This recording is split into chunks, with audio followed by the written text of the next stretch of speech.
استاد در رویم خالی کلان دارم. اگر با واسطه جراحی یگان دارو نیستش که گناه است؟ نه، گناه نیست. اگر مقصد یک چیز زیادی که در بدن ما هست، مثل که این کسی باشد خال در روش دارد، خالی کلان دارد، میشد در روش، میشد در بینی آدم، میشد در هر جایی که باشد، همون را اگر با طریق جراحی کنن و بریده بگیرن، یگان گناهی نیست. مثل که بسیاری آدمای هست گوشت های زیادی دارن، هست آدمی که چلیکی زیادی داره، همون را بریده اگر پرتوین هیچی باقی نداره. اگر شاگرد استاد را در پیش چشمش مسخره کند، چی حکم دارد در نزد الله؟ البته برادر عزیز، از این در بی‌ادبی دیگر نمیشود که وقتی که یک شاگرد مثلا استاد خودش مسخره کنه، ببین استاد خودش بگیم مزاح کنه، استاد خودش ایراد بگیره، استاد خودش غیبت کنه. برای که برادر عزیز در مسئله فقهی آمده است که آق پدر و مادر پیش در آمده میتونه، نه که آق استاد پیش در آمده در نماز نمیتونه.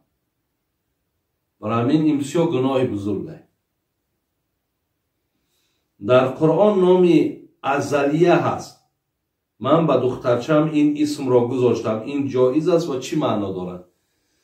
ازل گفته یعنی از ازل میگیم، ازل از ابتدا گفتگی. ببین چرا که میگیم الله مهربان از ازل بود، یعنی از ابتدا بود.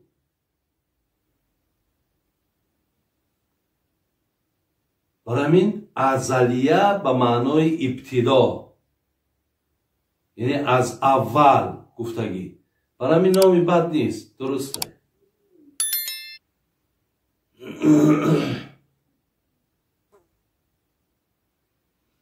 درباره صلوات ناریه معلومات میدادید. من اینقدر نگاه کردم صلوات ناریه نیست، صلات ناریه. من کمی مثال ورق زدم دیدم حقیقتا همیشه نماز میگذرد، نماز ناریه، صلوات نیو. بعضی صلوات هم گفتن، ولی صلات یعنی نماز ناریه. این به یک نفری که به نام همون ابراهیم ناریه بوده است، این به همون میگه تعلق داره. بعضی ها دانشمندا گفتن یعنی این یگان در اطراف این یگان معلومات در حدیثان آمده است. برای همین این خیل نمازه و این خیل صلوات ما یگان حجت و دلیل که نیافتم، برای همین این چیز مقصد وجود نداره. بابای حاجی در یک نام با خود هر یک نام با خود معنا دارد. آیا نام محمد چی معنا دارد؟ نام محمد برادران عزیز در قرآن 4 بار یاد شده است و الحمدلله امروز از همه در نام زیادترین در روی عالم نام محمد است. این محمد بگیم اصلش بگیم ریشه این نام محمد از کلمه الحمد هست، یعنی به معنای که محمد به معنای صاحب خصلت حسنه، صاحب خصلت نکو، یعنی یک نفری که بسیار خصلت نکو دارد، رفتار زیبا دارد، یعنی کردار خوب دارد. انامین محمد نام همو معناش انامین است.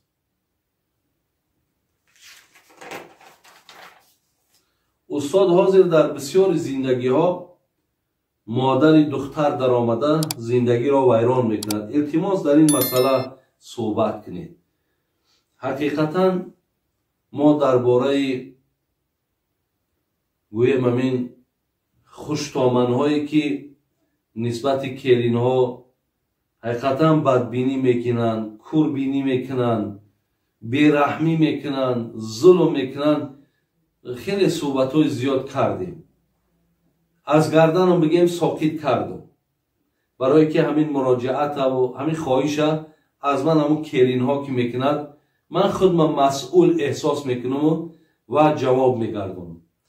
ولی درباره مادری زنها هم حقیقتا وقتای آخر خیلی زیاد همین سوال به چشم میرسه که دخترها را مادراشون سبب ویرانی زندگیشون شدیستند. یعنی بسیار بعضیش میگه تا زمان در خانه بود خوب بود، وقتی همین خانه مادرش رفت و آمد دیگر همین دختر مقصد زن ما تماما دیگر آدم شد. و معنای دیگر آدم که دیگر او رفتارا و او کردارا و او خصلت‌های نیکش دیگر باقی نماند. یعنی بعضی مادرها بسیار بسیار مصلحت‌های نادرست میتن، فکر نمیکنن که مقصد او پیشنهادی را که تو کردی یا او معلوماتی را که تو رساندی به دخترت که این خیل که اگر طرف شوهر وقتی را قبول نمیکنه زندگی دخترت ویران میشود، سببگاری ویرانی دخترت میشه، پگاه با شوهر میکنه او شوهر با از ایده بدتر میشود. برای همین مادرای عزیز کسی باشید همین زندگی های فرزندان دائم حرکت کنین که فقط برای خوشبختیشون، فقط برای بهبودی زندگیشون، برای خوبی زندگیشون فقط گپ رسونین، تاثیر برسونین، نصیحتشون کنین. اگر زندگی اینها به دلالت شما ویران شود شما پیش خدای مهربان میدانین چقدر جنایتکاری.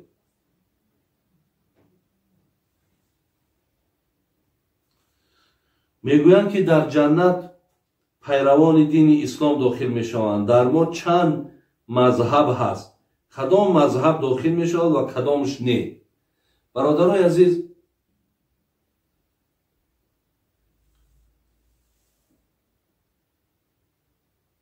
رسول اکرم صلی الله علیه و سلم گفتند امت ما به 73 فرقه جدا میشوند. بین 72 تایمین در جهنم است، در عذاب، یک تایمین در جنت است. گفتن حضرت او کی هست؟ گفتن آن کسی که ببینید آن کسی که پیروی از سنت من میکند. یعنی هر کسی که برادران عزیز الحمدلله که امروز ما در همین فرقه اهل سنت و الجماعه را میبینیم، کسانی که پیروی از آیت قرآن میکنن، پیروی از حدیث های پیامبر میکنن، انشاءالله اینها را میگن مقصد نفرهایی که اهل نجاتن، نفرهایی که انشاءالله سعادتی دارن، اینها داخل جنت میشوند.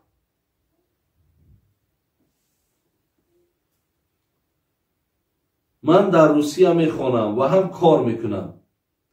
نماز پیشین و عصر را در جای کارم میخوانم. جای بسیار تنگ است. من طرف قبله گشته نمیتونم. با دیگر طرف گشته نماز میخوانم. آیا نماز من قبول هست یا نه؟ البته در هر جا امکانیت دیدن در کار. اگر امکان بیرون برآمدن و مقصد در دیگر جا خواندن برای تو موفق باشه یا شرایطت باشه و تو در همون جای کارت بیرون نبرو، اینجا نماز درست میشه. زیرا که طرف قبله نماز خواندن فرضه. با ترک فرض نمازمان ویران میشه. لیکن وقتی امکان نیست، مثل که در سمالیاتی یا در پایز نشستگی طرف قبله امکان نداره که تو بگردی، در اینجا ضرورت که هست همون طرفی که نگاه داری همونجا برای تو قبله. اینجا هم که اگر هیچ امکانی نباشد البته اینجا بعد نمازی تو درست می شود. استاد میگویند که عکس میت را تماشا کنید در قبر از نو او را میپرسند این درست است؟ نه، درست نیست. بسیاری از نفرهایی که از ما شما دنیا را پدرود گفتند صورتاشون وقتی در دستامونه یک جا میمانیمشون، مقصد رنگی دیگر نفرها گرداش سیاه نمیکنیم، پیش رو مانده نمیمانیم، доим мисол барои ӯ доду вовайло намегем, як ҷояк мемонем, кай лозим шид ва ягон борак мебинем, ха ягон оби чашмам кардан гуноҳе надорад, дар ҳаққиш як дуо мекунем. яке вақте суратша биниву ӯра сари нав бупурсанд, азоб кунанд, ин суханҳо асл надорад. бисёри одам мегӯяд суратоша будронем, надронем, даронданаш дар кор нест. суратоша бигирен, дар як ҷояк бимонен, кай лозим шид мақсад як мебинен. паго фарзандошам калон шид, нишон метиҳем ки ин падари ту буд ё ин модари ту буд. витри воҷиб чел хонда мешавад ва ба пуррагӣ фаҳмонед. мақсад намози витра чел хонда мешавад, мега ба пуррагӣ фаҳмонед. бародарои азиз, имом насоӣ дар рақами ҳадиси 1729 шумо нигаҳ кунед, аз убай ибни каъб рови ҳадис аст. мега кана расулуллоҳи саллаллоҳу алайҳи васалам яқрау фил витри бисаббиҳ исма раббикал аъло ва қул я айюҳал кафирун ва қул ҳуваллоҳу аҳад. ҳадис саҳеҳ. бародарони азиз ва гиромӣ, ҳатто ҳамо албонӣ ки яке бигем ҳамин пирои гурӯҳҳои ҳамин низоие ки низо меандозанд, хоб ихтилоф меандозанд, ҳамо ҳатто албонӣ ҳам ҳамин ҳадиса саҳеҳ мегӯяд ки пайғамбармон мегӯяд буд ки витра бо 3 ракат мехонд, дар ҳар ракате якум ракат шуда саббиҳ исма раббикал аълоро мехонд, дар дуюм ракаташ қул я айюҳал кофирун мехонд, дар сеюмаш қул ҳуваллоҳу аҳада мехонд. барои ҳамин мазҳаби худмон, бародарои азиз, ба 3 ракат рафтагӣ аст. ҳаракат кунем ки ба ҳамин 3 ракат бихонем.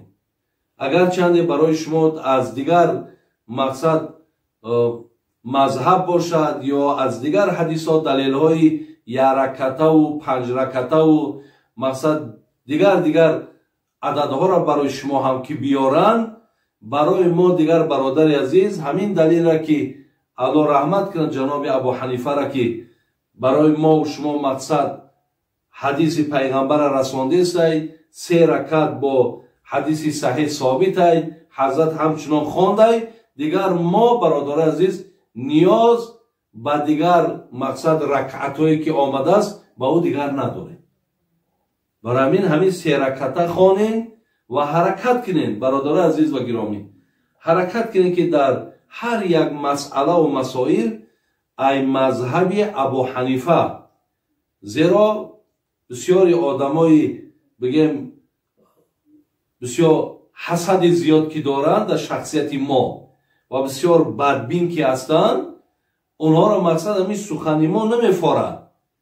ҳоло ки ӯ бигем одами бефаҳми беадаб намедонад ки мақсад ин сухани ман нест, ин сухани ман нест, ки ин мазҳаби абу ҳанифа имрӯз дар рӯи дунё аз ҳамада бештарини пайравои дар олам пайравои мазҳаби абу ҳанифа.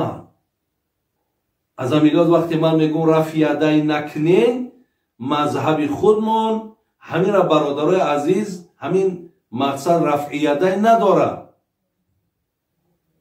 ҳамон ҳадиси машҳуре ки ҷаноби абдуллоҳ ибни масъуд, яке аз фақеҳҳои бигем замони пайғамбармон, яке аз нафарҳое ки мақсад ҳатто пайғамбар ризогиша аз абдуллоҳ ибни масъуд эълон кардагӣ аст. ҳатто иҷозат додааст ки ҳамин абдуллоҳ ибни масъуд чизе гуфт аз гапи и аз мақсад фатвои и пайравӣ кунед. худи абдуллоҳ ибни масъуд гуфт ки оё бихонам намози расулуллоҳ саллаллоҳу алайҳи васалам барои шумо. гуфтам бихон. хест ҳамин якум бор чӣ хеле худмон дастомона то ҳамин нармии гӯшмона мебардорем, дастора дар зери ноф мебандем, ҳамин намоза хондам. ҳадиси саҳеҳ аст. барои ҳамин накард на танҳо абу ҳанифа, имом молик бинед, имом молик ҳам ҳатто дар мадина در همین جایی که روضه پیامبر است تمام عمر خودش در اونجا حدیث درس حدیث میگفت. حتی امام مالک هم رفع یدی نداره. برای هر یک نفر برادر از ای مذهبای خودتون پیروی کنین. با دلالت اینهایی که برای شما چیزی میخوانن و نمیخوانن، شکر الله مهربان که همه اعمالی که ما میکنیم در درون نماز یا بیرون نماز، همه اینها الکی برای ما و شما حدیقه چه یافتگیان. دیگر نیاز به فتوای کسی نداره. انمی نماز ویترم برادر عزیز بینید رقمش بینید 1279 1279 امام نسائی حدیث صحیح پیامبر ما 3 رکعت خواندن. تمام همین خیلی بخونید. در کجای باشین برادر عزیز، خود در درونین خود در بیرونین، ای مذهب خودتون هیچ وقت مقصد دیگر پیروی به دیگر مذاهب نکنید. اگر چنده 4 مذهب اهل سنت های ما بالای چشم و سر قبول داریم، لیکن هر یک نفری که پیروی ای مذهبی خودش میکنه ما با او احترام میگذاریم، اونها با ما احترام میگذارن. و هر چیزی که میگیم از دایره مذهبمون برادر عزیز شما دانین که همه اینها با آیت و با حدیث ثابت شده است. بسیاری مسئله ها در مقصد میخواهند که در پیروای مذهب ابو حنیفه تأثیرهای خودشون را بگذارن، لیکن شما اگر انشاءالله اگر دانشتان باشد تلفن هست سوال کنین. مثال سوال جوابای ما 24 ساعت بگیم نباشدم، اکثر وقت تلفن هامون مردمی درون و بیرون قطعی ما گفتگو میکنیم، چیزی از دایره مذهب ما برای شما میفهمونیم. ولی بعضی آدم هم در اینجا گفتن که بابای حاجی امین در مثال همین از دایره مذهبی خودمان آیا میگن که اگر خداوند بگوی که مکان نداره یا خداوند بگوی که اگر ندانی مکان شد یا نسبتش بتی که مثال انا خدای مهربان در عرشای یا که خدای مهربان لامکانای، در هر دوش میگه فتوای کفر دادن که گوی آدم کافر میشه. برادرای عزیز همین 4 مذهب چه حضرت امام ابو حنیفه، چه حضرت امام مالک، چه امام شافعی، چه احمد حنبل، هیچ کدام همین با الله مهربان مکان نسبت دادگی نیستن. همین 4 مذهب، نه تنها مذهبی خودمون، همین 4 مذهب کتاب هازی در همین دستم هست. دیگر که فرصت ایجاد سوال بسیاره من نمیتونم هر کدام را، لیکن برای شما از عقیده هایی که ایشان مثال آورده است، مثال یکی از کتاب های مشهوری خودمون که همون فقه اکبر ابو حنیفه است، همچنان امام شافعی هم فقه اکبر دارد. امام شافعی هم در همون، حتی امام مالک که در مسجد وقتی سوال دادن از مکان خداوند آنقدر قهرش کرد، آنقدر غضبناک شد که تا از یک سوال از یک جای من مثال سوال میدی که در داخلی پر از نزاع و فتنه نمیشید که در اونجا در حال رنگ همی نزاعی ها واری رنگ همی آدمایی که فتنه می اندازن نزاع می اندازن در او جواب شا بگه. جناب امام احمد حنبل هر 4 مذهب برادرای عزیز بر همین رفتگن که الله هیچ وقت نیازی به مکان ندارد. ببینید خداوند منزه از مکانه